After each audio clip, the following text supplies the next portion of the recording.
There's not much room here. We did a multi-2 operation, so that meant getting 2 operators in for a 48-hour contest. A team of 3, so there was 1 off and 2 on. And the main one operating position was there, which you've seen. The other one was behind here. All the bookcase and everything was taken out, and a table installed there. Rig was on the table, and then control lines went up over the top, so this amplifier stayed where it was. But it was a bit of a squeeze. And the other thing, even though the contest occurs in February, it was very hot in this shack with 2 people and 2 amplifiers running and everything, so it was a bit unpleasant. And we got the plaque, which looks very similar, for the top place in Europe, multi-2, and we got that in '98 and again in '99 and 2000, and that's when we stopped. So that was great fun, great achievement. Just wanted to show you this. This is me in the IOTA contest in about, I can't quite remember, it must be about 96 or 97, when I went over to Malta and operated with Jeff 9H1EL. He's moved now, he's in the Philippines, but at the time he was big station in Malta, and that's the Radcom editor, G4JVG as he is now, and that guy was G4ZVJ, he's now G3AB. We had a good time and enjoyed ourselves in the contest. Unfortunately we didn't win, but we had a good time nevertheless. Good. Well, shall we have a look outside then? Yep. Let's do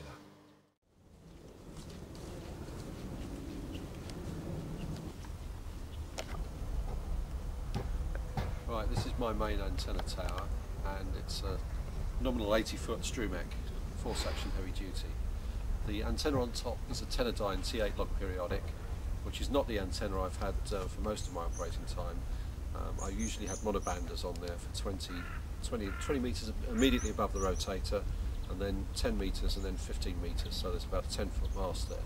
And I can operate on 15 and 20 with stubs at the bottom here and filters, and not have any mutual interference between the two. The 3 antennas on the top there were really a little bit too much for the tower, and particularly when the wind blew it used to worry me. So I changed over to this log periodic antenna, which gets me on the walk bands 18 and 24 megs as well. It's been very, very good, and it got through to the KL7 just now very well indeed. So it works well, but for major contests I will spend a good day taking all of this lot down and putting the big monobanders up again, which is going to be quite a lot of work, but I think it'll be worthwhile. When the tower's at full height for contests, I have to have it guide, so I crank the tower right down, climb up, fix the guys on, then crank the whole thing up, and the 3 fixed guide points that the guys go on to. So it's quite a lot of work to prepare for a major contest. It's not just a case of walking into the shack, sitting down and turning on the rig. You've got a lot of preparation to do beforehand.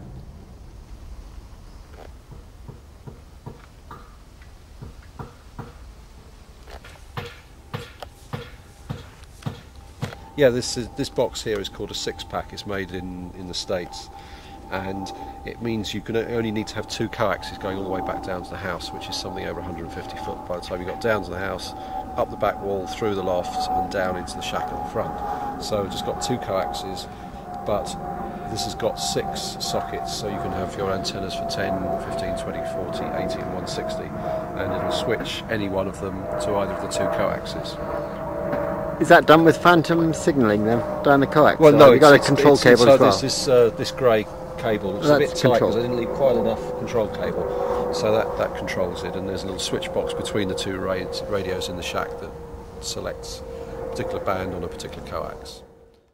Dave, it looks as if you've got some phased verticals here. Yeah, that's right. Over here we've got a 4 square on 40 metres, which are 4 quarter wave verticals on a quarter wave square, oriented really to fit in with the way the garden goes. You might want to have it pointing in a particular direction, but in fact it's dictated by the room I've got in the garden.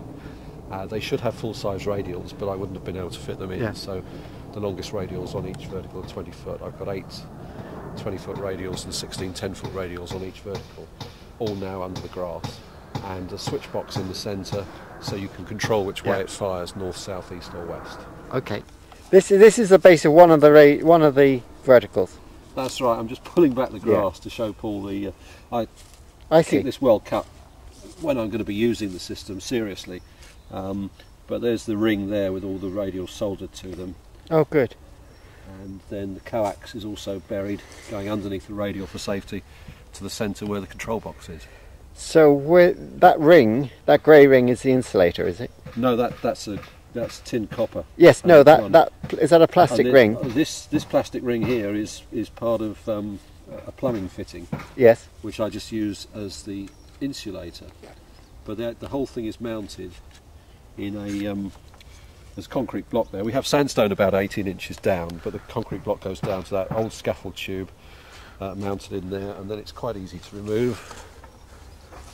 There you go. Gosh. The whole 33 foot of vertical is quite light, so I can lay it down nice and gently like that. And the insulator, Insulator. yeah, that's fiberglass there. Yeah. Got a bit of grass on it. Fiberglass which just goes in the old dead scaffold pole that's in there. Yep.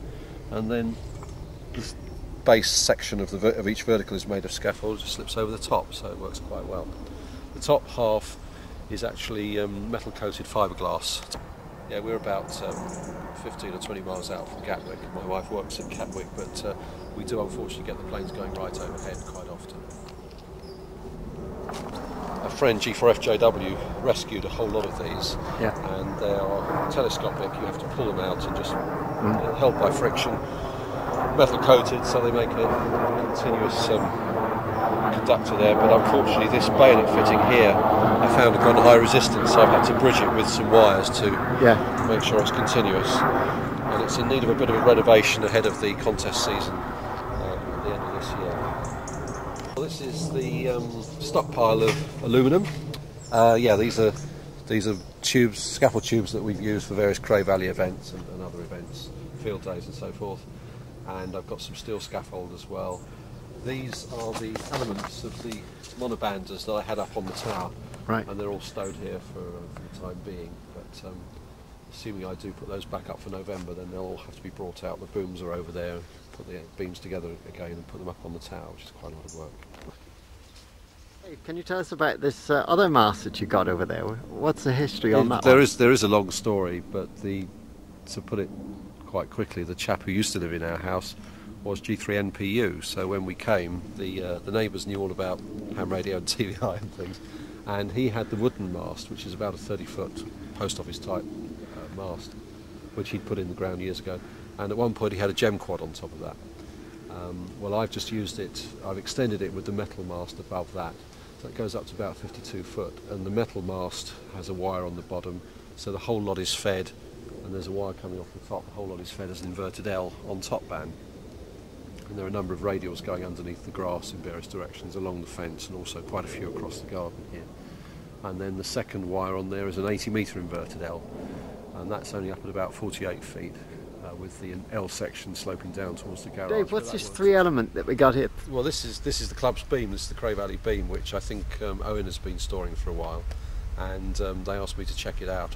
I'm fortunate to have the room to be able to do that, although it was a bit tricky. I tried to manoeuvre the beam over to the tower. I've got a block and tackle which I fixed up onto the tower so I can haul it up and down very easily, and I found it works well on 10 and 15. But the SWR was all over the place on 12. Was high on 20, and it wasn't receiving well at all. And I spent ages hauling it up and down, making adjustments, trying to get it fixed. Couldn't really make any headway until I had the idea of taking off the elements and doing one element at a time. So I got the driven element resonant first on 20, and it turned out I had to extend the tubes by about 3 inches on each side. Gosh. That was all outside of the traps. And then I did the same procedure on the reflector at a lower frequency, and the driven and the director on a higher frequency. And I think I've got it going the way it was supposed to now, but using dimensions quite a bit different from the public.